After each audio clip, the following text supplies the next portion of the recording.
And hello, movie lovers. So today, actually, I have two special guests with me. Theo is actually one of the co-founders for the Mammoth Film Festival. I actually had him over here for the Holly Shorts Film Festival with the other producers that I interviewed a couple of months back. But it's good to have him back. I actually have Tanner on, who's also another co-founder for the Mammoth Fest as well.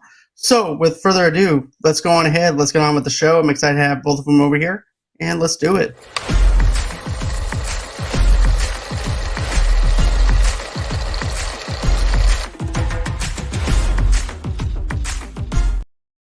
And hey guys, it's good to have you guys on here talking about your festival, and I do appreciate you guys wanting to come on the show. Thanks for having us, John. You're very welcome. And so my question is this, Theo, like you're busy with the Holly Shorts Film Festival and now you're into this. How do you have time to juggle all that together? Because I'm like, I already have enough to focus on my channel, nevertheless try and do two festivals at the same time, or do you just go on ahead, wait until the Holly Shorts Film Festival is over with, and then you start doing this one? That's a good question. I mean, it's a little bit different. This one was Tanner Beard's vision and idea. Tanner and I worked together. He's a prolific movie producer and actor and many things, and now a successful festival founder. And we were together one time. He may remember the story better than me. I think we were at the Toronto Film Festival. And he was like, he had made a film called Six Bullets to Hell, and it was an awesome Western film. We helped him with some PR on that. And then we just traveled festivals all over the world, and he had this idea, either South by Southwest or Toronto. And he was like, listen, I'm dead serious about starting a film festival. And the vision is Mammoth Lakes, California, and it's going to be a mini Sundance, and we're going to do it. And I was like, listen, a million people always say they want to start festivals, right? Friends, clients, anyone, right? And I always tell them, don't do it. Well, when Tanner looked at me in my eyes and I saw his passion for this, I said, all right, whatever you need, man. Like, I will follow you on this journey. And he did it. So to answer your question, I haven't really done the heavy lifting on this festival. It's really been Tanner and Tomic, and Alexander Chando. We got a great crew, great team, and they've made something that didn't exist before. It's like it's a culture. It's a cultural event, and it's phenomenal, and it's blowing up, and it's getting even bigger every year, even with the pandemic. That's awesome. And Tanner, where did the idea to actually do something like this? And how did you come up with the name of the Mammoth Film Festival? That's something that I thought was actually pretty cool to actually hear the word Mammoth and use the word film festival rolled into this. So I thought that was pretty interesting on how you use that. It's got a nice ring to it, right? Mammoth Film Festival just feels like it's been around for a long time. Theo, I think it was Toronto. We were sitting there at like the IMAX or something, and I was like, all right, man, I'm pretty serious about this film festival thing. I think I'm going to have to go to Theo's a very humble gentleman, obviously is the nuts and bolts of what and how we got started with the film festival, him having the utmost experience with Holly Shorts, which shows 14 billion films a year. So anybody that can do that can definitely hang with us for 5-day festival. I'm sure we'll continue to grow throughout the years. So Mammoth Film Festival is a kind of a long story, but it was actually a film festival long ago, like 2007, 2008. I was a young man. I'd made my first film. Friend of mine was a big snowboarder up there in Mammoth and taught ski lessons, and he got roped into working with these guys that started the Mammoth Film Festival. So it was actually the first film festival I ever went to. And then later on, I've been a festival rat since then. I owe my career to it. I've been competed at everything from Sundance to Berlin and traveled. Me and Theo, he worked PR for a lot of our programs, and we were traveling kind of the world together with these film festivals. Let alone him having so much experience doing Holly Shorts. So in 2010 or 11, I heard these guys weren't going to do this festival anymore, and I was like, I don't know anything about festivals, but Mammoth, what a great place to house a film festival. Like, what a beautiful town. Right. What a great home base for something like that. So the idea had been there, but that short-lived film festival, it just kind of went nowhere. So I just kind of sat in the shadows waited for that company to dissolve, and as fate would have it, around 16 or 17, when Theo and I were probably at my pinnacle of busyness, so to speak. I think when I had like 3 films at South by and one across Venice or something, we just kind of figured like now may be a good time, as the ever changing film landscape has no compass whatsoever. Around 15, all the digital stuff coming in, things transferring over to TV. Is TV versus movie, like video games, VR. How can you even hang on to this movie industry, because it's changing so quickly with technology. It's rapidly growing. Connected with Theo, and I was like, the only thing I know that is a consistent market is what Theo showed me with Holly Shorts is something I saw Mammoth Film Festival becoming, and I was like, that's the only thing I could think of that could anchor you in this industry that is going to continue to change.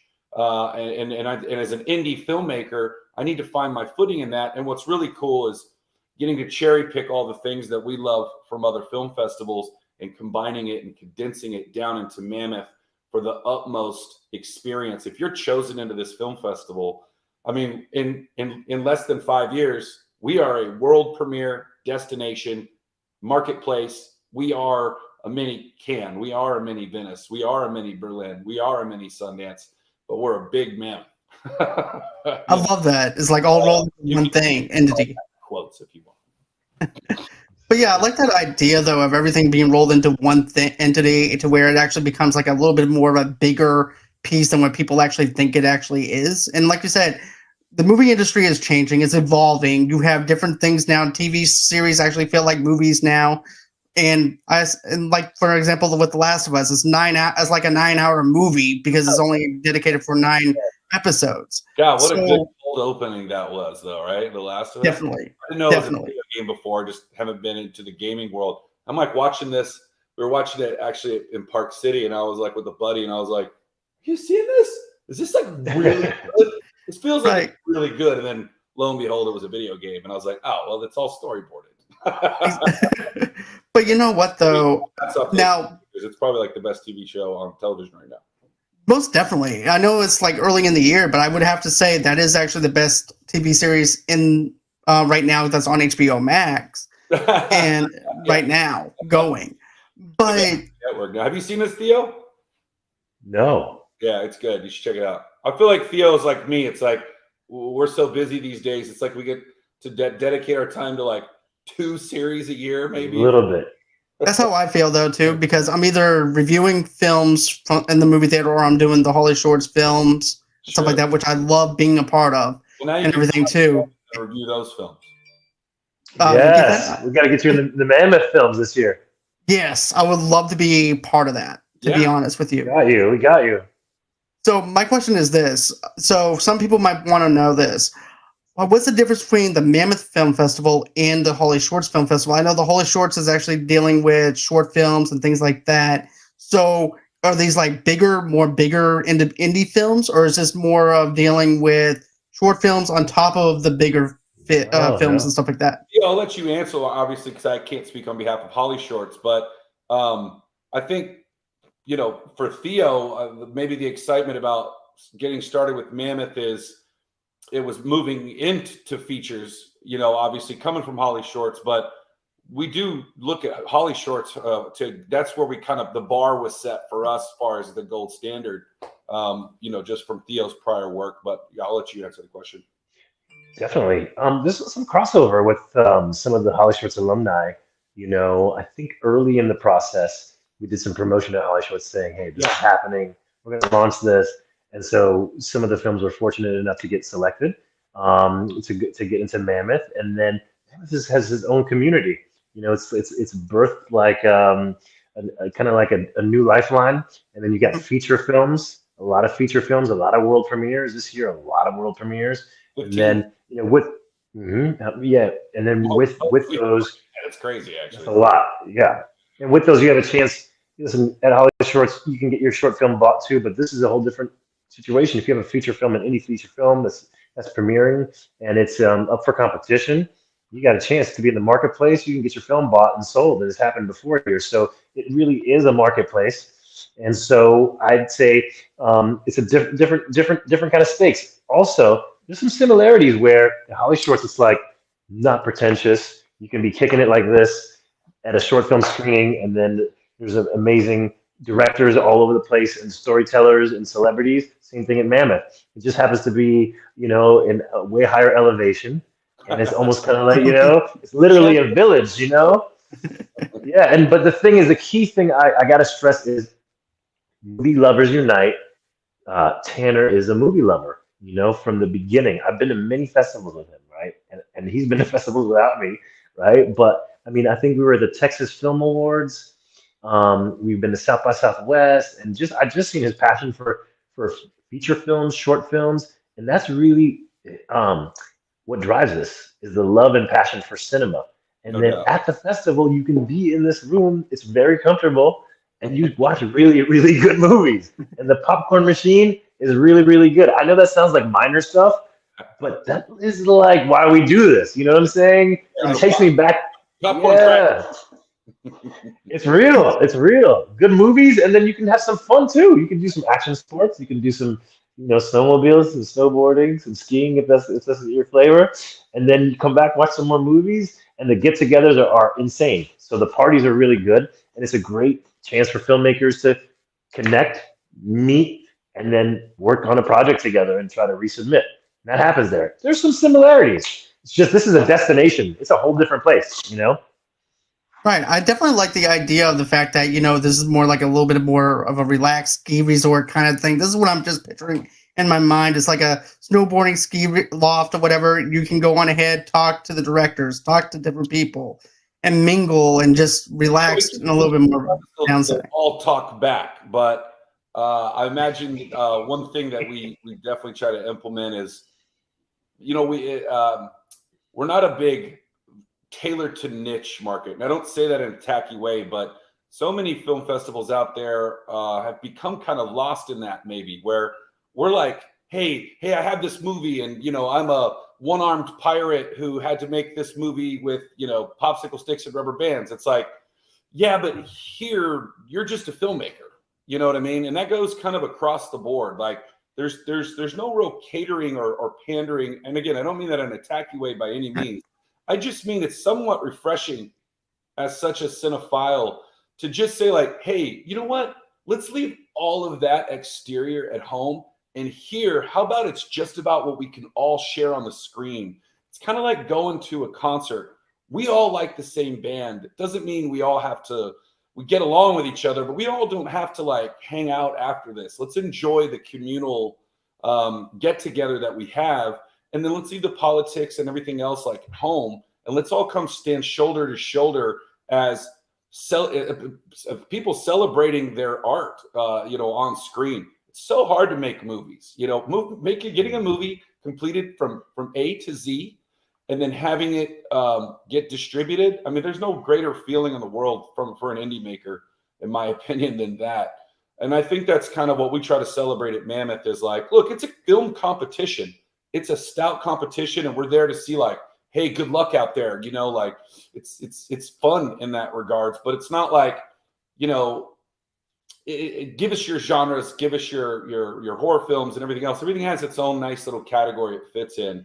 And I think for that, people are that's where they kind of kick their snow boots up at our festival. But it does have like some very kind of like upscale class to it as well. You know what I mean? There's definitely some people where you're like, oh my God, Josh Duhamel, who is a first-time director with the movie like Buddy Games, has chosen Mammoth Film Festival to be his platform when he could have probably chose TIFF or some other place to use that as a launching pad for his directorial debut.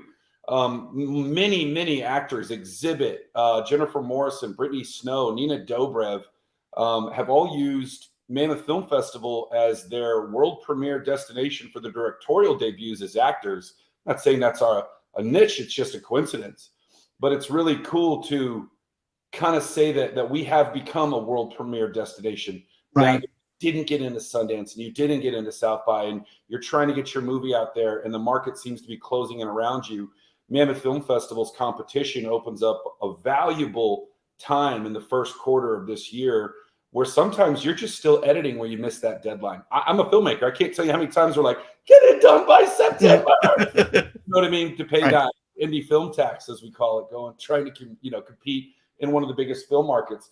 The other one that we're trying not to compete with is so far away, Theo, in Berlin, where I don't think that would ever be a crossover, but that's really the only big time film festival that's going on. It happens.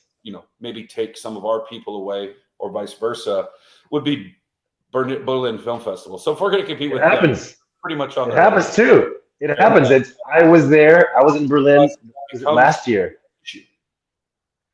And last year I was in Berlin for before last time. This time it's same thing. Yeah. And then I saw one of our 2020. I can't remember. Yeah. And I saw one of our.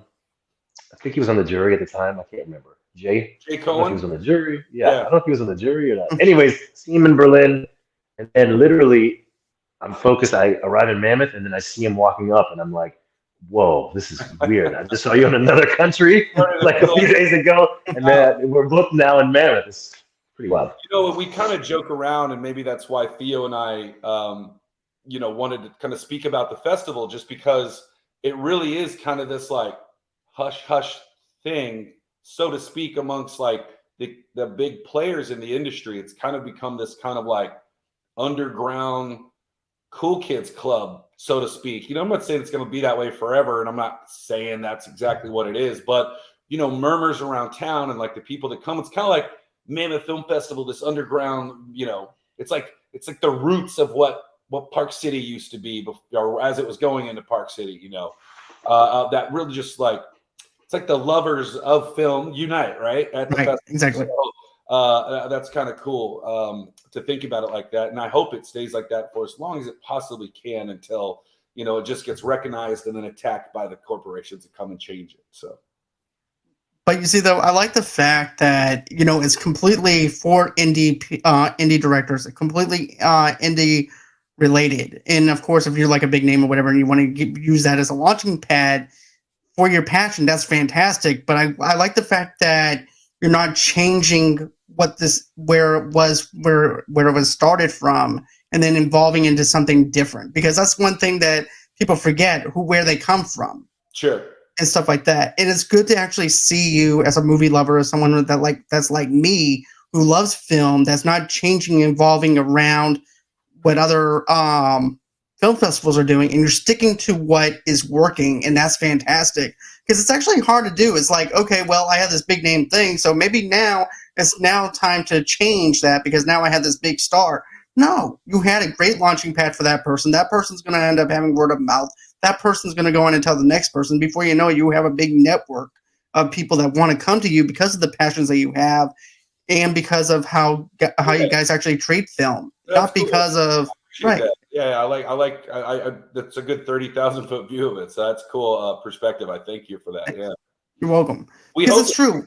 Anyway, but what is cool is if you're some famous movie star that everybody loves to see, you're still sharing that same red carpet with movie number 20 of 20. There's still a gravitas for being accepted into into this festival, and I think that's why the competition aspect of it's gotten so tight. But even the shorts that we show, they're all really, really good. I mean, everything that does show in our very small block of the 5 days that we go, which is really kind of 4, because opening and closing nights and whatnot. It really does kind of mean something, if you're accepted. I think everybody's really kind of starting to realize, hey man, I got accepted into Mammoth Film Festival, and that's when people are like, oh, that's a hard one to get into. You know what I mean? People are starting to kind of recognize it at that in our short 5 years. So I'm excited to see where this thing is in 7, 8 years.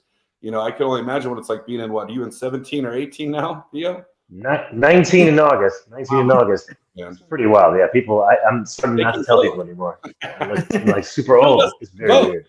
But what's interesting too is like I'm watching films at Mammoth too that I'm excited about, right? And so it becomes a discovery thing for me too. And even on the short side, I mean, there was a cool short that I saw on the big screen, and I knew the filmmaker, but I hadn't seen that short, and I'm like, can we get it for Holly Shorts too? You know, so it's pretty dope. Right. But one thing that's important, I think, to realize, just sticking on that year of 19, right? With age comes, I hope, wisdom.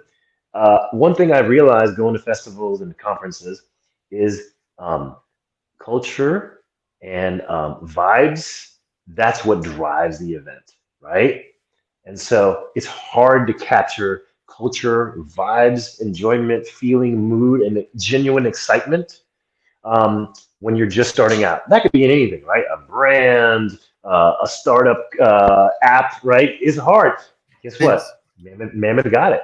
And then I saw it in a panel. I was at one of the panels, her voice panel that the team put together, and just watching. It's a women's panel, and it is so intense and so dope, and people are having a good time, and it's just genuine. That was one. Then there was another one. It was like I don't think it was a pitch competition, but it was with Marina Studios, and it was a conversation, Yeah, I think it and was they're talking about last year, maybe. the pitch. It was the pitch. Oh my gosh! So people are lined up for this pitch contest outside the door early. You know how hard that is. It's early. It's cold, Hung over. and the vibe hung over to party the night before, and the vibe is, John.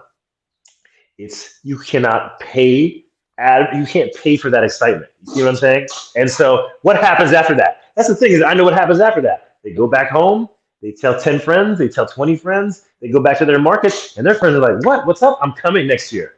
And then that's how it can. That's the growth. Consistency. It's hard. Consistency is built. But yeah, I like the idea of the pitch stuff that you guys do. It's like the Hall H for basically you're like the Hall H of Comic Con, but for indie films, basically.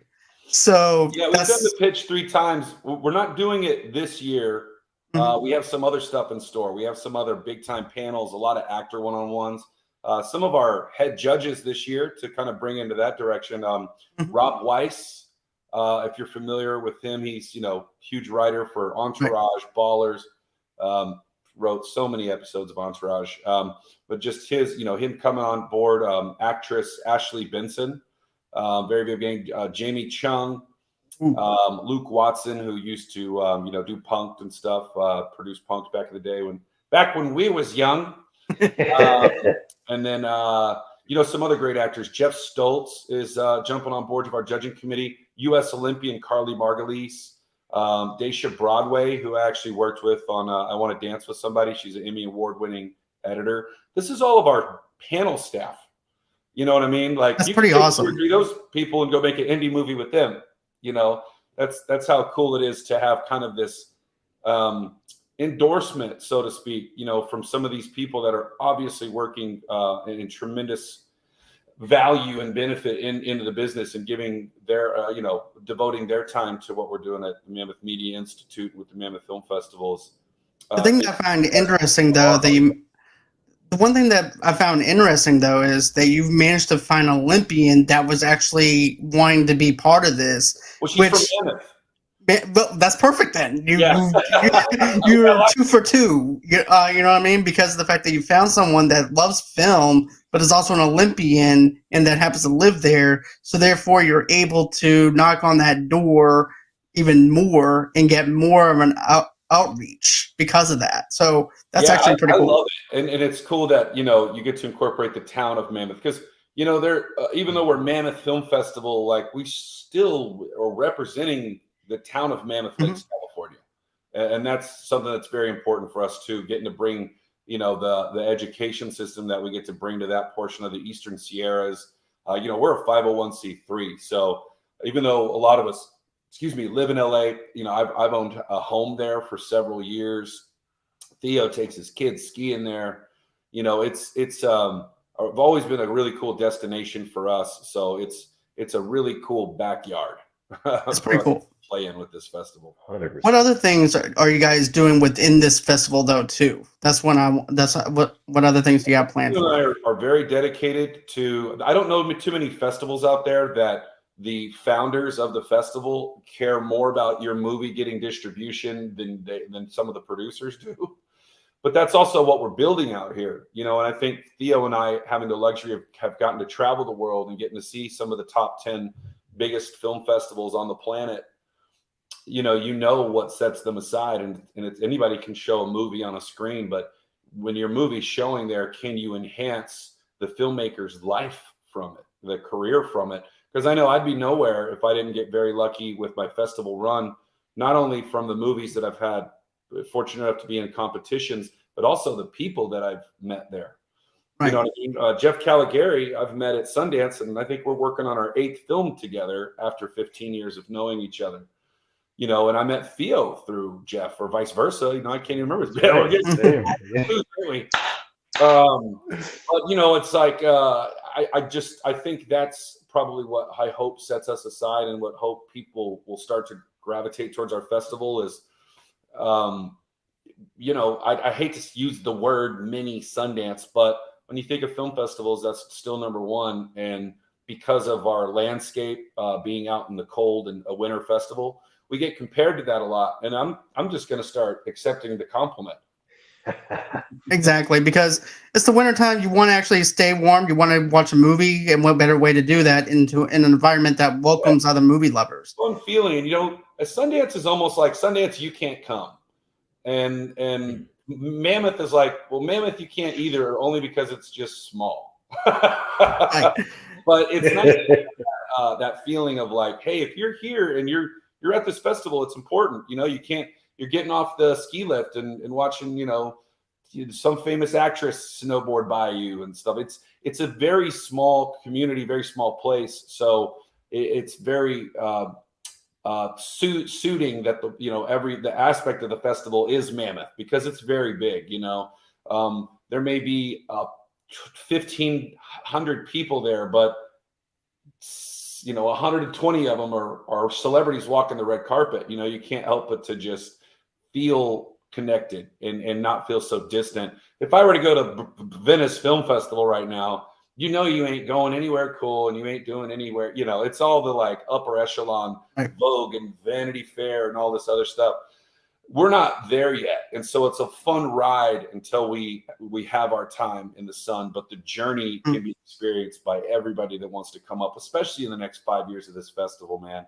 You talk about panic and just back to the roots in a very confused world right now anyway. So most definitely. And you know what? I can actually relate to that because of the fact that my channel is still small in a sense, even though I have 1,000 something subscribers. Some people may say, oh, that's a lot. But at the same time, though, I'm just enjoying the ride as far as a YouTube channel and podcast, because I'm an indie podcast and everything too.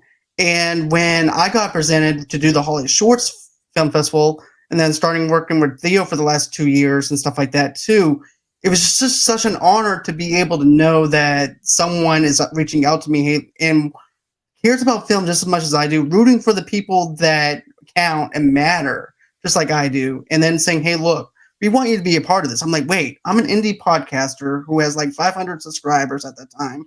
I'm like, what the heck am I doing? I mean, it's just mind-boggling. I'm like, this is like something that I've been wanting to strive through for my whole entire life. And nobody I'm thinking to myself, alone, man. But let me just tell you this, like, no joke. Like, whenever I found out that Theo wanted to work with me and stuff like that, I'm like, I only have 500 subscribers. I thought I would reach this goal once I reached 1,000 or 2,000 subscribers.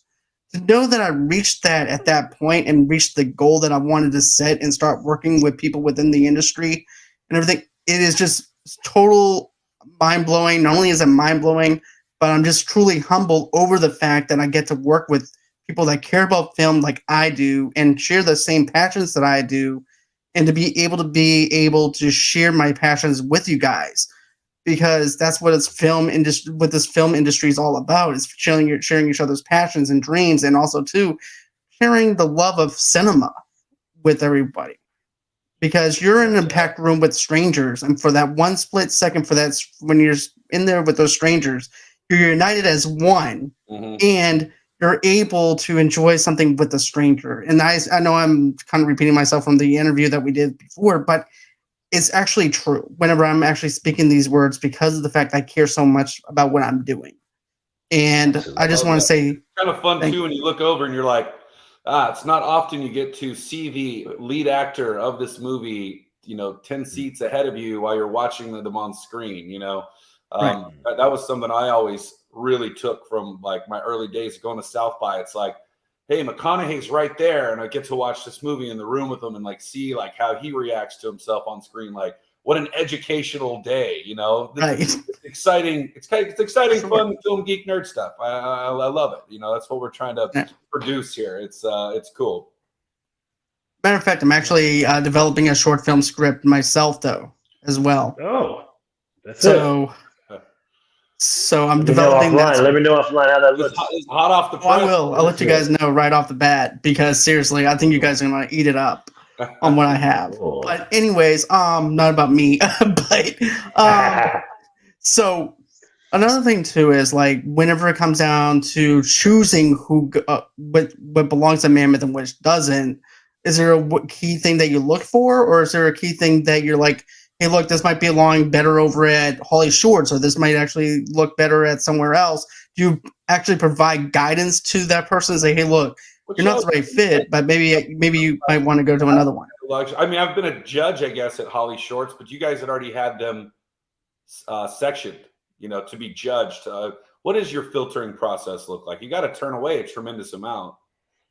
It's bad, guys. It's bad. that one gets like between 5,000 to 6,000, right? And most of them are decent. When we first started, they were terrible, and then easier to turn away and understand what's good. Now it's like the middle ground's like it's just as good as this one, but like there's 1,000. Yeah, wow, that's got to be tough. Wow. So it's harder, and then only like 4 or 5% make it, and then but Sundance is even crazier. I think Sundance, they get like, I don't know, 10,000, 12,000 shorts or something, or 13,000. They technically show like 40. I'm serious. And out of the 40, most of them are. Let me just. I won't get into their business, but you know what I mean. It's it's really difficult. So they're even smaller chance. It's a tough game, all of it, right, all around. But I think it's the best rise to the top. And if you have to set a high bar, you have to set a high bar because it elevates the game. And so when you make the cut, it's like it feels good for the filmmaker, and then it's super competitive. I mean, even the first Holly Shorts that we did, we did a call for submissions. I think we got 23 movies, and we showed like 22 or something. And we're still tight with some of the creators. I was that one guy. I didn't make it. Who I was. You Bo Jackson. but seriously, what happens is, I remember there was a guy named Thor Gold. Every year he would submit, every year he would get rejected. 8 years in a row, rejections. And I was like, it almost became I told him the story. It almost became a joke. And then one year he delivers this movie, and I'm like, what? This is so good. Who did this movie? It was Thor Gold, and he fucking made the festival. And he showed up, and we almost had like a surprise. It was almost like a surprise birthday party when he arrived. We're like, Thor! It's like we've never met him, and he failed 7 times, and he made it. Yeah. And it was unbelievable, man. The stars lined up. But this happens in this thing, man. It's a tough thing to. I don't judge every movie, but obviously, as creating this, there's not a lot that I don't see, and it's really hard to turn down something that is decent. But like once the bar does get set high, it truly becomes a competition. And there's a lot of teams that try to make it to the Super Bowl, and a lot of teams miss it from a fumble or an error or something. But that's life, man. And it's the same way with film festivals. And if we ever start participation award kind of stuff, it's never going to keep the integrity of good films being good. It's okay to be told that you almost got this, because when you do get this, you can't fake it. And audiences don't lie. Humans don't lie about entertainment. They either like it or they don't, and they don't have to tell you why. That's why there's a billion movies to sort through. But that being said, you can't let something just slide in because you like the person. I have friends that probably don't want to talk to me anymore because they're like, dude, I didn't get into Mammoth Film Festival. I'm like, it's a hard festival to get into. Right. Oh my, I hope you don't hate me, but like, Go make a better movie. Let that be a learning example, or come see what did make it and ask yourself why. I haven't got into every festival I've submitted to. Sometimes I've been blown away. Sometimes I got into festivals with movies. I did a movie called Silvio, no offense to the movie, but the budget, never thought we'd get into South by Southwest in a million years. And when it did, it was like, yeah, because the integrity of the film was fantastic. And the story was great, and it was fun, and it was just good enough to be what it was. It wasn't trying to not be something else and hope that somebody would turn a blind eye, because an audience won't. And then you hang that movie out to dry. And as the festival co-founders, you're responsible for them getting bad reviews, because you set them up against movies that are probably going to get distributed by like Lionsgate or A24. And that one was a stinker, but you let your, brother's cousin's uncle in it. You get that stuff will start, it'll surface to the top, and any falsity will definitely be open to the public. So I love that our film is a very hard competition to get into, and it's like you either make it or you don't, and nothing really helps. It's all about good story. Exactly. And good storytelling is the best way to go about it and everything. I've actually analyzed films where basically it's hard to identify what the story is. It wants to be one thing while it is trying to search for its identity. Sure. And if I'm like watching, don't figure that out with an audience at a film festival. Exactly. So I'm like, you know what? Or do, and let that be your reason to go. But it doesn't mean that you're necessarily going to get in. But I know a lot of film festivals that they go and they'll play just to see what it looks like in front of an audience, so they can learn something, and that's okay. That's why I am a huge supporter of short films. What a great way to go experiment without having to have this looming debt over you from having to do a short or a feature, excuse me. Right. And also in our day and age, with my experience, and I'm sure Theo could speak on this too, it's really hard to make $100,000 short that somebody wants to see. There's so much competition out there with television and good TV shows and stuff. Like that indie movie that we all kind of grew up with, especially in the start of the digital era coming in, where we all thought we could go be Kevin Smith or something, right, and make a career out of this. Well, a lot of people had that idea, and a lot of people had access to cameras. And right now, everybody's shooting like this. You know what I mean? Thinking that they can submit it. And like sometimes they can if the story's good. You'd be surprised. But I don't know. Maybe it's just really good to own a film festival right now if there's going to be that many submissions. But it really allows you to know what becomes good when other things kind of get phoned in. Phoned in. That's good. But let me tell you this too. The whole Kevin Smith thing. I was watching Clerks 3 recently, and I also had a best friend that just passed away, and I'm like, what the heck am I doing with my life? I said, I'm analyzing film. I know what I know what to look for. I know the negatives and positives. I said, I'm going to go on ahead and try and write my own thing. Yeah. And then and it's just like what you're mentioning before, but people submitting in scripts and being passionate about that and making sure that you know what you're writing before you actually submit it, because what you're writing, it might be good, but is it good enough to get in? And like you said, it's like the Super Bowl. Sometimes you make it, sometimes you don't. There's going to be other players and other teams that are better than the other person, but you just have to keep on striving, and you just have to keep on being resilient, just like the story that Theo said. Next season, you know what I mean? Exactly. That's why I love the annualness of especially what they've done at Holly Shorts. Go ahead, Theo. What are you gonna say? There's a thing I just realized. I don't know, man. I'm understanding things all the time. So festival, I had never been to Mammoth before. And then Tanner has this vision, and we drive there. The drive is beautiful. Okay. The location is sublime. It's like you're like in the middle of Europe somewhere, and the skies are crystal clear, and the mountains are incredible. The highest peak in North America is next to us, I think, right? Yeah, Whitney. Close to it. Road, yeah, for sure. It is ridiculously beautiful, right? And then that year, just like this past year, it's 30 feet of snow or something. It was like the most snow ever. Right? Early January of 2016, I remember it. Yeah. So I'm like, okay, how are we gonna pull off a festival here? I'm so nervous. Anyhow, but it was a smashing success even from the first one. It's just really hard to do, right? So fast forward to now, I've noticed something that happens is cyclical every year. So what's interesting is, unlike the short side, there's features that world premiere here and they get bought, like we said earlier, right? But it's a strange nostalgic feeling where you'll watch a film, you'll see the premiere, it'll drop, and then it will be released somehow or some way in the consumer public. I know that sounds weird and cheesy because that could happen at any festival, but when you're a part of it and then you followed it, and it's almost like you're seeing a secret before it's unveiled to the world. It's a super cool thing, you know. And you'll see it's coming out. It's coming out on streaming platforms, and you're like, "Oh, this came through there," you know. Yeah, you know, it's a weird. It's hard to explain.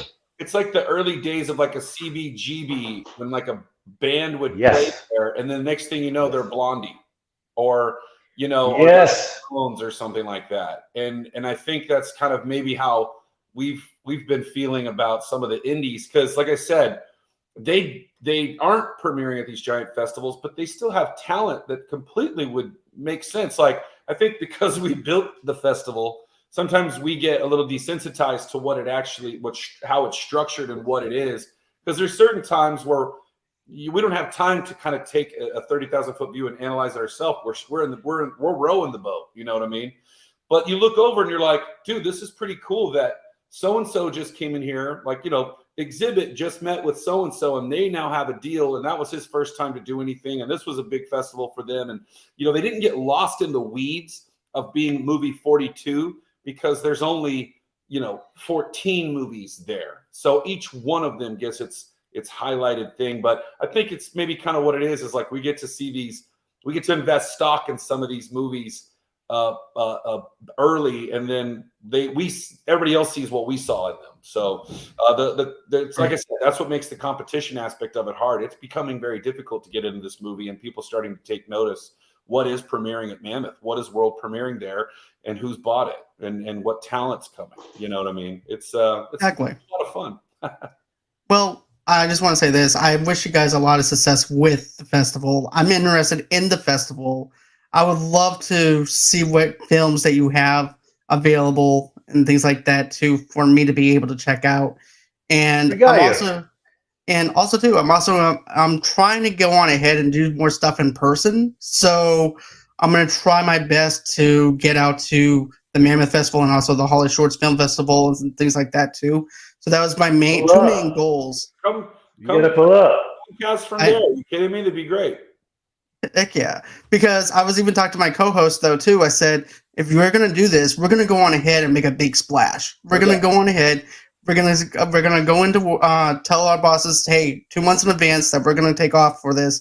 Just let us know ahead of time that when you guys want us, we'll be there. We'll try our best to actually be there. Many movie stars that would like to promote their movies through you guys, so that's fantastic. For sure. Thank you. Appreciate it. Well, anyways, that's going to be it as far as the show goes. Thank you so much, Theo. Thank you, Tanner, for taking the time out of your night to talk about the Mammoth Film Festival. This means so much to us on the channel and, of course, to our many viewers that are watching it and our listeners who's going to be listening to this pretty soon. But always, until next time, guys, have a great and safe night. I hate that I had to sit here and have like the comparison of like a better picture of me, and then it's like real life version. Where I'm like, it looks good. CGI good. Onto this one while we're talking. You should have did some filters. Got James Cameron to do some for his avatars. Oh, yeah. Hey Theo, good to see you. John, thanks for having us on. You're welcome anytime. Hashtag MammothFF if you're looking at some material, and then just our Instagram handles are at Mammoth Film Festival on IG. And on Twitter at MammothFF. And you can find us all over the place. And we'll see you March 2nd through 6th. Looking forward to it, guys. Looking very much forward to this. You bet. Thank you, guys. You're very welcome. And always until next time. Bye-bye. Peace.